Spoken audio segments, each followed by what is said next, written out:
Hello दोस्तों, नमस्कार। Nikhil stock academy में एक बार फिर से आपका स्वागत है। दोस्तों, हम आज आर्थिक रूप से रिलेटेड बिजनेस मॉडल के बारे में डिस्कस करेंगे जो फार्मास्यूटिकल और एग्रो केमिकल में जो केमिकल यूज में किए जाते हैं उनकी वो मैन्युफैक्चरिंग करती है। तो बिजनेस मॉडल का नाम है आरती ड्रग्स। उसका बिजनेस मॉडल देखेंगे, फंडामेंटल देखेंगे और जो क्वार्टर 3 का रिजल्ट आया उसके भी बारे में डिस्कस करेंगे। और लास्ट में टेक्निकल चार्ट के थ्रू रीड करने की कोशिश करेंगे कि कहाँ बेस्ट बाइंग अपॉर्चुनिटी बन सकती है, अभी सपोर्ट एंड रेजिस्टेंस उसके कहाँ है, बाय अभी करना चाहिए, वेट करना चाहिए। पूरा डिटेल से टेक्निकल चार्ट को रीड करने की कोशिश करेंगे। उससे पहले दोस्तों, हमने जो टेक्निकल चार्ट को रीड करने के लिए जो बेसिक चीज होती है कैंडलस्टिक, उसके बारे में डिस्कस किया है।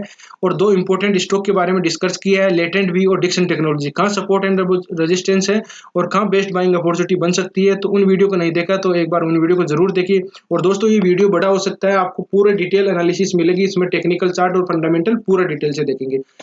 उससे पहले दोस्तों, चैनल पर नए हो तो चैनल को सब्सक्राइब जरूर कीजिए, बेल आइकन के ऑल पर जरूर क्लिक कीजिए जिससे कि नया वीडियो आने पर आपके पास नोटिफिकेशन सबसे पहले आए। अब चलते हैं बिजनेस मॉडल पर। आरती ड्रग्स की स्थापना 1984 में की गई थी। अब ये जो केमिकल बनाते हैं, जो कौन कौन सी इंडस्ट्री में है, पहले है फार्मास्यूटिकल में, एग्रोकेमिकल में, पॉलीमर में, एडिक्टिव में, सरफेक्ट में होता है साबुन बनाने में जो केमिकल किया जाता है उसका में, पिगमेंट में जो पेंट सेक्टर होता है, और ड्राइंग क्लीन करते हैं उसमें भी एक यूज में किए जाते हैं। अब जो कौन कौन से प्रोडक्ट है इसके बारे में बात करते हैं। एपीआई का ये मैन्युफैक्चरिंग करते हैं। एपीआई होता है active pharmaceutical ingredient. Pharma intermediate, जो फार्मा में इंटरमीडिएट का जो दवाइयां बनाते हैं उनमें भी ये मैन्युफैक्चरिंग करते हैं। स्पेशल केमिकल, जैसे स्पेशल केमिकल की भी बात करें तो ये पेंट सेक्टर में या पॉलीमर में, केमिकल में उसका भी मैन्युफैक्चरिंग करते हैं। और प्रोडक्ट डेवलपमेंट में भी ये इसका मैन्युफैक्चरिंग करते हैं। अब अपन बात करते हैं एपीआई क्या होता है, उसके बारे में डिटेल से देख लेते हैं। एपीआई जिस तरह से समझ सकते हो दोस्तों कि एपीआई होता है एक्टिव फार्मास्यूटिकल इंग्रेडिएंट। जिस तरह से टेबलेट में अगर कोई पैरासीटामोल होता है, पैरासीटामोल वो एक एक्टिव फार्मास्यूटिकल इंग्रेडिएंट है, मतलब एपीआई है। दूसरी से अगर सिंपल लैंग्वेज में समझना चाहते हो तो जो दवाइयों बनाने के लिए जो रॉ मटेरियल होता है उसका ये मैन्युफैक्चरिंग करते हैं। रॉ मटेरियल वो एपीआई होता है। अब इसमें कौन कौन सी दवाइयों का जो एपीआई का मैन्युफैक्चरिंग करती है, जो दवाओं में यूज किए जाते हैं। फर्स्ट है एंटी इन्फ्लेमेटरी। एंटी इन्फ्लेमेटरी होता है जो सूजन आ जाती है, कहीं स्वेलिंग आ जाती है, उसमें जो इसका ये एपीआई का मैन्युफैक्चरिंग करती है। कार्डियोप्रोटेक्टिन में जो हृदय की जो बीमारियां होती है उसको इलाज में जो एपीआई यूज में कर जाते हैं उसका मैन्युफैक्चरिंग करती है। नेक्स्ट बात करते हैं एंटी डायरिया, जो मतलब जैसे हो जाता है लूज मोशन हो जाता है तो उसमें जो दवाई यूज में की जाती है उसका एपीआई रॉ मटेरियल का मैन्युफैक्चरिंग करती है।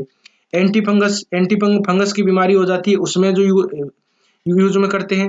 नेक्स्ट बात करते हैं ये एंटी ऑर्थोराइड होता है, जो मतलब गठिया रोग कह सकते हैं, जोड़ों में दर्द हो जाता है उसके लिए भी यूज में की जाती है। और ये है ऑस्टियोपोरोसिस मतलब हड्डियां कमजोर हो जाती है, उसमें जो कमजोर के लिए जो उसको ठीक करने के लिए जो दवाई बनाती है उसमें जो एपीआई यूज में करते हैं उसका मैन्युफैक्चरिंग करते हैं। नेक्स्ट है एंटीबायोटिक। एंटीबायोटिक क्या होता है, जीवाणु आदि का जो पैदा हो जाते हैं उसके लिए भी ये उनको नष्ट करने के लिए एपीआई का मैन्युफैक्चरिंग करते हैं। नेक्स्ट है एंटी डायबिटीज। डायबिटीज की बात करें तो एंटी डायबिटीज जो डायबिटीज रोग इंप्रूव करने के लिए उसमें दवाई मैन्युफैक्चरिंग इसी का करते हैं। बाद में नेक्स्ट है सेडेटिव। सेडेटिव क्या होता है, सेडेटिव एक जैसे आप समझ सकते हो इंजेक्शन के रूप में ये दवाई होती है। पेन को अगर शरीर में पेन हो रहा है तो उसमें रिलीफ मिल जाती है, इंजेक्शन देने से तुरंत रिलीफ मिल जाता है। विटामिन होती है, विटामिन के लिए भी ये एपीआई यूज में करते हैं रॉ मटेरियल। और एल्कोहलिज्म ट्रीटमेंट, जब अगर शराब पीते हैं तो उसको ट्रीटमेंट में दिया जाता है या सुधारने के लिए दिया जाता है, उसका भी मैन्युफैक्चरिंग करते हैं। बाद में एल्जाइमर होता है, एक बीमारी होती है जिस तरह के भूलने की बीमारी होती है, याददाश्त कमजोर होती है, तो याददाश्त को ठीक करने के लिए जो उसमें ट्रीटमेंट दवाइयां दी जाती है उसके एपीआई का भी ये मैन्युफैक्चरिंग करते हैं। अदर प्रोडक्ट की बात करें तो इसमें देख सकते हो फार्मा इंटरमीडिएट, स्पेशल केमिकल और प्रोडक्ट डेवलपमेंट का, तो इसमें का भी ये मैन्युफैक्चरिंग करते हैं। पूरा डिटेल से देखेंगे तो वीडियो बहुत बड़ा हो जाएगा, तो आप देख सकते हो कि इनके 4 तरह के प्रोडक्ट का मैन्युफैक्चरिंग करते हैं। अब बात करते हैं इसका 13+ मैन्युफैक्चरिंग फैसिलिटीज है इंडिया में, और 100+ कंट्री में ये सप्लाई करते हैं। 50+ एपीआई मोलिकुलर है, तो 50 अलग अलग तरह के जो रॉ मटेरियल है एपीआई उनका मैन्युफैक्चरिंग करते हैं, 50+ है इनके। और 80+ फिनिश प्रोडक्ट का ये मैन्युफैक्चरिंग करते हैं। और दूसरा इनकी 2 RD research and development office भी है, यूनिट है जहाँ पर, जो महाराष्ट्र में दोनों। और जो ये देख सकते हैं इनमें लीडर है, the one of the leader products of the metformin और इन द वर्ल्ड। तो ये देख सकते हो अलग अलग इनकी जो इनके प्रोडक्ट है इनमें ये लीडर है। अब इनके देखते हैं कि इनके क्लाइंट कौन कौन से हैं। क्लाइंट की बात करें तो देख सकते हो कि मैनकाइंड, बाद में लुपिन, जो लुपिन फार्मा की कंपनी है उसका, ये देख सकते Laborate pharmaceutical India company, Intas Intas जो ये फार्मास्यूटिकल कंपनी है, और आप देख शिप्ला देख सकते हो, एलकेम देख सकते हो, अबाउट इंडिया है, और सन फार्मा है, टोरेंट फार्मा है। तो इनकी मेन देख सकते हो कि इनके फाइजर ये देख लिया आपने, तो ये इनके क्लाइंट है। और अब बात करते हैं अपन फंडामेंटल देखते हैं इसके। इसका मार्केट कैप देखें तो 3805 करोड़ का है। करंट प्राइस की बात करें 411 है। हाई गया इसका 537 है, लो गया 378 है। स्टॉक पी की बात करें तो 25 है। आरओसी इसकी 20% है। आरओई इसका 21% है। फेस वैल्यू इसकी 10 है। अब इसके पीयर कंपनी की बात करें तो डिविस लैब है, लुपिन है, ग्लैंड फार्मा है, और लास्ट में देखोगे तो अब आरती ड्रग्स आपको दिखाई देगी। अब इसके क्वार्टरली रिजल्ट देखते हैं कि क्वार्टरली रिजल्ट में जिस तरह से प्राइस में डिक्लाइन आया था, क्वार्टरली रिजल्ट भी डाउन हुए गए। हम 3 क्वार्टर के लास्ट में बात करेंगे, जून, सितंबर और दिसंबर की। सेल उसके वो है, जून का 551 है, सितंबर का 625 है, और दिसंबर का 626 है। तो आप देख सकते हो कि तीनों क्वार्टरली रिजल्ट है वो अभी तो सितंबर और दिसंबर का है उसमें बहुत बराबर लग रहा है, और इन दोनों का पहले का बढ़ा हुआ है। एक्सपेंडिचर की बात करें तो जून का है 496 करोड़ है, सितंबर का है 555 है, और दिसंबर की बात करें तो 557 है। नेट प्रॉफिट की बात करें अपन, डायरेक्ट नेट प्रॉफिट देखते हैं तो 26 करोड़ है, 37 करोड़ है, और 37 है। तो ये अभी बराबर है, लेकिन इसमें आप देखिए लगभग इसमें क्योंकि करोड़ में वैल्यू दिखाई दे रखी है तो लगभग है। लाख में अगर वैल्यू देखेंगे तो अपन बाद में आपको दिखाई देगा कि इसका भी डिक्लाइन है। उसका अपन चार्ट में जो पहले का जो अभी क्वार्टरली रिजल्ट आया उसके बारे में भी देखेंगे। अब वाई टू वाई बेस के अगर प्रॉफिट और लॉस देखते हैं तो देखिए अपन मार्च की बात करते हैं। मार्च 20 और 21 और 22 सेल हुई है इसकी 1635 है, 1915 है, और 2251 है। तो दोनों तीनों में इसमें सेल बढ़ रही है। एक्सपेंडिचर की बात करें तो 1387 है, 1511 है, और 1930 है। अब डायरेक्ट अपन नेट प्रॉफिट की बात करते हैं तो 136 है, 256 करोड़ 58 करोड़ है, और 195 करोड़ है। तो आप देख सकते हो कि जो मार्च 22 है इसमें डिक्लाइन आपको नेट प्रॉफिट में दिख रहा है। इस तरह से आपको ईपीएस में देख सकते हो 14, 27 और ये 21। अब इसकी बैलेंस शीट देखते हैं तो बैलेंस शीट शेयर कैपिटल इसका 93 करोड़ है, रिजर्व इसके पास 942 करोड़ है, बोरोइंग्स के पास 529 करोड़ है। अदर लाइबिलिटीज की बात करें तो 528 है। अब इसके अपन बात करते हैं शेयर होल्डिंग पैटर्न। प्रमोटर के पास में है 60% के लगभग है, एफआईज के पास में 1.9% है, और डीआईज की बात करें तो 3.9 है, और पब्लिक के पास में 35% के लगभग। अब देखो पब्लिक के पास में 35% है, प्रमोटर के एफआईज और डीआईज बिल्कुल ही नहीं है। अभी पब्लिक कहाँ फंसी हुई है अपन चार्ट में देखेंगे। अब बात करते हैं जो क्वार्टरली रिजल्ट आया अभी उसके बारे में थोड़ा ब्रीफ में देख लेते हैं। देखिए ये है दिसंबर का क्वार्टरली रिजल्ट, ये पिछले अभी सितंबर का है, और ये पिछले साल 21 का दिसंबर का है। तो यहाँ पर देखिए लाख में है वैल्यू तो 64 देख लीजिए, 64 है यहाँ पर, यहाँ 68 है, और यहाँ 66 है। तो आप देखोगे तो वाई टू वाई बेस में तो रेवेन्यू है इसका इंक्रीज है, लेकिन क्वार्टरली देखेंगे तो डिक्लाइन है। एक्सपेंडिचर देखते हैं तो 61 है, यहाँ पर 63 है, और इसका 56 है। तो वाई टू वाई बेस पे देखते हैं तो डिक्लाइन है, sorry Y to Y base पे देखेंगे तो इंक्रीज है, और लेकिन क्वार्टरली रिजल्ट ये एक्सपेंडिचर देखेंगे तो डिक्लाइन है। अब डायरेक्ट नेट प्रॉफिट में उसमें 37 दिखाई दे रहा था, 37 करोड़ था, लेकिन देखो रियल में कितना है, ये है 67, और इसका पिछले क्वार्टर का रिजल्ट था 3874, और इसका पिछले दिसंबर का 21 का था 5828 था। तो आप देख सकते हो कि इसमें Y to Y base result net profit की बात करें तो वाई टू वाई बेस और जो क्वार्टरली है दोनों में डिक्लाइन दिखाई दे रहा है। अब इसका अपन देखेंगे चार्ट पे कि चार्ट पे किस तरह से इसका बिहेवियर है। अब देखिए चार्ट ये डेली टाइम फ्रेम का है दोस्तों। चार्ट को रीड करने के लिए सबसे बेसिक चीज होती है कैंडल स्टिक। तो आपको कैंडल स्टिक और सबसे पहले आपको देखना ट्रेंड। तो आपको ट्रेंड देखिए, ये अब ट्रेंड में चल रहा है, ये अब ट्रेंड में था। ये एक देखिए 15 से लेकर 25 साल का लगभग कंसोलिडेट फेज था, रेंज बाउंड एरिया था। इसमें रेंज बाउंड एरिया में स्टॉक ट्रेंड कर रहा था। जो कोविड के बाद में लोगों ने यहाँ पर बाय किया ठीक है, कोविड के बाद में से अच्छा ब्रेकआउट हुआ, 200 रुपए का स्टॉक गया था, ये मान के चलो 1000 के लगभग, 1000 के लगभग गया, तो वेल्थ को 5 गुना इसने किया।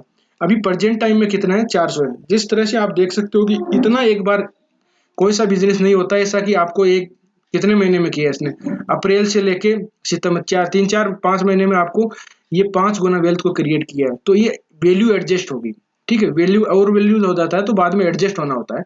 तो आप लोगों ने क्या कर रखा है, आप देखोगे तो लोगों ने यहाँ पर बाय कर रखा है, ठीक है। ये जो 50 कितना था, 40% के लगभग पब्लिक फंसी हुई है, तो ये 30% 40% के लगभग ये यहाँ फंसी हुई है, यहाँ कहीं बाय किया होगा और फिर सोचा ऊपर जाएगा, अभी पाउंड डाउन आ गया। तो अगर उनमें से भी आप हो तो ध्यान रखिए, आपको ये तरीका है वो इन्वेस्ट करने का, वो तरीका गलत है। आपको कभी भी ब्रेकआउट पे थोड़ा बहुत महंगा मिलेगा। अगर किसी ने देखिए स्टॉक ने यहाँ 15 अप्रैल 21 में 150 रुपए, 185 200 रुपए का स्टॉक बाय कर लिया, ठीक है, लेकिन इसने 5 साल में एक टक्की नहीं कमाई, 1 रुपया नहीं मिला इसको। तो आपको ब्रेकआउट के समय अगर अच्छा ब्रेकआउट करोगे तब आप उस समय बाय करोगे तो आपको अच्छा रिटर्न देगा। और यहाँ पर आपको सेलिंग का भी पता चल जाएगा, कैसे पता चलेगा, अपन डिस्कस करेंगे। आरएसआई में डाइवर्जन दिखाई देंगे या कोई पैटर्न बनेगा, कोई कैंडल स्टिक बनेगी। तो ट्रेंड सबसे पहले अभी ऊपर है, लेकिन अब ट्रेंड का क्या सिग्नल होता है, हाई टॉप हाई बॉटम बनते जाते हैं। और लो ट्रेंड डाउन ट्रेंड चलता है तो इसमें क्या है, लोअर टॉप लोअर बॉटम बनते जा रहे हैं। अब देखोगे आप इसमें तो देखिए lower top lower bottom, lower top lower bottom, lower top lower bottom बनते जा रहे हैं। एक भी पहले का टॉप है वो उसको ब्रेकआउट नहीं किया है, ठीक है। ब्रेकआउट पहले सबसे पहले मार्केट में इसमें 530 के लगभग इस रेंज को ब्रेकआउट करेगा, तब एक अच्छा इसका ट्रेंड चेंज होगा, तब तक ये डाउन ट्रेंड रहेगा। आपको ट्रेंड से ही पता चल जाना चाहिए कि अभी डाउन ट्रेंड चल रहा है, इसमें बाय करने की कोई अपॉर्चुनिटी नहीं दिखाई दे रही। अपन ट्रेंड में देखा कि अभी इस ट्रेंड तो डाउन ट्रेंड चल रहा है। अब ट्रेंड ट्रेंड रिवर्स कब होगा, जब ये पहले, क्योंकि पहले का टॉप बनाओ इसको ब्रेकआउट करेगा तभी चेंज होगा। कैंडल स्टिक के बारे में देखते हैं। तो देखिए कैंडल स्टिक को आपको मैं एक थोड़ा टाइम फ्रेम बड़ा और करके दिखा देता हूं जिससे कि आपको समझ में आ जाए। ये देखिए कैंडल स्टिक का, ये देखिए जो ये है, यहाँ पर देखिए जो ये पैटर्न बना है, यहाँ पर देखिए एक डोजी कैंडल बनी है, ठीक है, डोजी कैंडल बनी है, एक यहाँ पर शूटिंग स्टार कैंडल बनी है। तो आपको कैंडल स्टिक देखोगे तो ये पता चलेगा। देखो हमने सीरीज भी चला रखी है और हमने पहले डिस्कस भी कर रखा है एक वीडियो में, पूरी कैंडल स्टिक जो ट्रेंड रिवर्स वाली कैंडल है या पूरी जो टेक्निकल चार्ट में यूज में की जाती है। तो उन वीडियो को नहीं देखा तो आप उन वीडियो को जरूर देखिए, जिससे कि आपको बेसिक टेक्निकल चार्ट का नॉलेज हो जाएगा, जिससे कि आप उसको यूज करोगे तो बहुत ही हेल्प मिलेगी आपको। ऐसे ही तुक्के में ही कहीं 5% अगर करेक्शन आ गई फिर बाय कर लिया, हो सकता है वो 50% करेक्शन, अभी जो स्मॉल कैप कंपनी है वो 50-60% के लगभग करेक्शन में आपने 5 में बाय करके वहां फंसे हुए हो। तो ऐसा नहीं करना है, आपको इन्वेस्टमेंट का जो तरीका है उसको चेंज करना है। यहाँ देखिए आप देख सकते हो, देख ये छोटी छोटी कैंडल स्टिक देख, यहाँ से अप ट्रेंड हुआ डाउन ट्रेंड, ये कौन सा फॉर्मेशन है, ये इवनिंग डोजी स्टार फॉर्मेशन बोलते हैं। इसको क्या बोलोगे, मॉर्निंग स्टार फॉर्मेशन बोले, मॉर्निंग डोजी स्टार फॉर्मेशन बोल सकते हो। ये इसको evening evening doji star formation बोलोगे।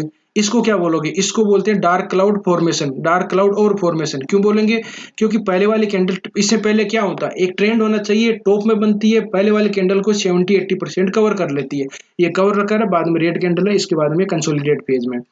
अगर बड़ा टाइम फ्रेम देखें, आपको अगर चार्ट इन्वेस्ट करते हो तो एक बार टाइम फ्रेम भी पूरा देख लिया करो। ये देखो डोजी बना, शूटिंग स्टार बनाई है कैंडल, ट्रेंड है, शूटिंग स्टार के बाद में इसने देखो ये अप्रैल में टॉप लगाया था 15 में, उसके बाद में अभी ये देखिए जब इसको ब्रेकआउट हुआ तो देखो क्या कैंडल बनी, इसको बोलते हैं पियर्सिंग कैंडल, ये इनगल्पिंग कैंडल भी बोल सकते हो लेकिन थोड़ा छोटा हुआ है। तो पियर्सिंग कैंडल 80 से 90% या 70% अगर पहले वाले रेड कैंडल को कवर कर लेती है तो उसको पियर्सिंग कैंडल बोलते हैं। प्रेजेंट टाइम में देखिए तो अभी कुछ दिखाई दे रहा है, प्रेजेंट टाइम में कुछ नहीं दिखाई दे रहा, ऐसा कोई पैटर्न नहीं बन रहा है। अब देखेंगे आरएसआई में क्या डाइवर्जन दिखाई दे रहे हैं आपको दोस्तों, ये इसमें रियल प्रैक्टिकल नॉलेज मिलेगा चार्ट के थ्रू, जिससे कि आपको एकदम कहाँ बाय करना चाहिए वो भी आपको पता चल जाएगा। ये देखिए आरएसआई में क्या बोलता है, आरएसआई में ये देखिए यहाँ पर प्राइस में आप देखोगे, ये देखिए प्राइस में मूवमेंट ऊपर की तरफ दिखाई दे रहा है, ये देखिए प्राइस में मूवमेंट आपको ऊपर की तरफ दिखाई दे रहा है। ये देखिए यहाँ पर प्राइस में मूवमेंट डाउन, आरएसआई में डाइवर्जन दिखा रहा है, इसको प्राइस आरएसआई डाउन की तरफ आ रहे हैं तो उसको बोलते हैं नेगेटिव डाइवर्जन। जो प्राइस ने टॉप लगाया था उसकी बात बता रहा हूं मैं। अब प्रजेंट की बात करते हैं कि प्रजेंट में कोई डाइवर्जन दिखाई दे रहे हैं, ये देखिए प्रजेंट में कोई ऐसा डाइवर्जन नहीं दिखाई दे रहा, कि मैं आपको लाइन चार्ट में भी कन्वर्ट करके दिखा देता हूँ। ये देखिए कोई ऐसा डाइवर्जन अपने को नहीं दिखाई दे रहा है। तो इस तरह से आप देख सकते हो कि अभी बाइंग अपॉर्चुनिटी इसमें अपने को RSI में भी नहीं दिखाई दे रही है। अब इसका अपन एक फिबोनिक रिट्रेसमेंट यूज में करते हैं। फिबोनिक रिट्रेसमेंट क्या होता है उसके बारे में भी हमने डिस्कस कर रखा है, तो आप उन वीडियो की भी देख सकते हो। मैं आपको ब्रीफ में बता देता हूँ फिबोनिक रिट्रेसमेंट क्या होता है। देखिए फिबोनिक रिट्रेसमेंट होता है कि आप कोई स्टॉक अप ट्रेंड में होता है और वो डाउन ट्रेंड में रिट्रेसमेंट करता है, तो कितनी परसेंट तक वो रिट्रेसमेंट कर सकता है। पहली है देखो 23%, 38%, 50%, 61% और 78%। अगर आपको स्टॉक को 61% के लगभग मिले तो बेस्ट बाइंग अपॉर्चुनिटी बन सकती है। लेकिन आपको वहाँ पैटर्न दिखाई देगा, कोई कैंडल स्टिक बनेगी और मेजर सपोर्ट मिलेगा, तब जाके अपन देखेंगे। यहाँ देखिए पहले इसने सपोर्ट लिया 23% पे, बाद में यहाँ 38% पे भी थोड़ा सपोर्ट लिया है। मेजर इसने सपोर्ट लिया है 61% के लगभग, जो जून 21 के लगभग लिया था। और यहाँ पर ये कोई कैंडल स्टिक भी बनाई होगी, ये देखियो, इसको हैमर भी बोलते हैं, ग्रेव स्टोन डोजी या डोजी टाइप में ड्रैगन फ्लाई डोजी भी बोल सकते हो आप। इस तरह की कैंडल स्टिक बनाई है। तो यहाँ पर देखो मैं एक बार मार्क कर देता हूँ और आपको यहाँ पर एक सेकेंड। तो ये यहाँ पर 31। अब इस प्रेजेंट टाइम में अपने को क्या ध्यान रखना है, प्रेजेंट टाइम में ध्यान रखना है कि ये 61% पर सस्टेन करना चाहिए, सपोर्ट लेना चाहिए। अगर ये जो पहले का लो बनाया 380 का इसको अगर ब्रेक डाउन कर दिया तो इसमें अभी स्टॉक से दूर रहना चाहिए, क्योंकि ये 70% की जो रिट्रेसमेंट है वहां तक भी टेस्ट करने आ सकता है। जिस तरह से इसके रिजल्ट दिखाई दे रहे हैं तो रिजल्ट में भी डाउन है, तो अभी ऊपर जाने की होने की कोई पॉसिबिलिटी नहीं दिखाई दे रही है। ऊपर कब जाएगा आपको 100-200 रुपये महंगा मिलेगा, लेकिन ये देखिए जो पहले का रेजिस्टेंस बनाया हुआ है और अपनी रिट्रेसमेंट देखिए, सपोर्ट एंड रेजिस्टेंस और फिबोनिक रिट्रेसमेंट का तालमेल देखिए आप। यहाँ पर देखिए 51%, 50% के रिट्रेसमेंट पर ही इसने सपोर्ट लिया था, यहाँ टेस्ट करके गया, फिर बाद में रेजिस्टेंस का मिला इसको 50% पे। तो इसको 500 के लगभग अगर ब्रेकआउट करता है तब इसमें बेस्ट बाइंग अपॉर्चुनिटी अपने को दिख सकता है कि ऊपर की चाल ट्रेंड चेंज होगा। उससे पहले अभी ट्रेंड चेंज होने की पॉसिबिलिटी चार्ट में प्रेजेंट टाइम में नहीं दिखाई दे रही है। बाद में अगर कोई दिखाई देगी तो हम फिर डिस्कस करेंगे। तो इस तरह से स्टॉक में रणनीति बना सकते हो। आपको अभी वेट करना चाहिए इस रेंज में, जो आप फिबोनिक रिट्रेसमेंट यूज करके देख लेना। 50% और 61% के रेंज को अगर ये ब्रेकआउट दोनों तरफ करती है, उसी तरफ ये चाल आने की पॉसिबिलिटी बन सकती है। तो दोस्तों वीडियो अच्छा लगा हो तो लाइक कर दीजिएगा, और अगर आप किसी स्टॉक के बारे में एनालिसिस चाहते हो तो कमेंट में जरूर बताइए। और अगर अभी तक आपका डीमैट अकाउंट नहीं है तो लिंक डिस्क्रिप्शन में है, जरूर आप स्टॉक और ग्रो का, तो जाके आप अकाउंट ओपन कर सकते हो। वीडियो अच्छा लगे हो तो लाइक कर दीजिएगा, चैनल पर नए हो तो सब्सक्राइब जरूर कीजिएगा। मिलते हैं नेक्स्ट वीडियो में, तब तक के लिए दोस्तों बाय बाय।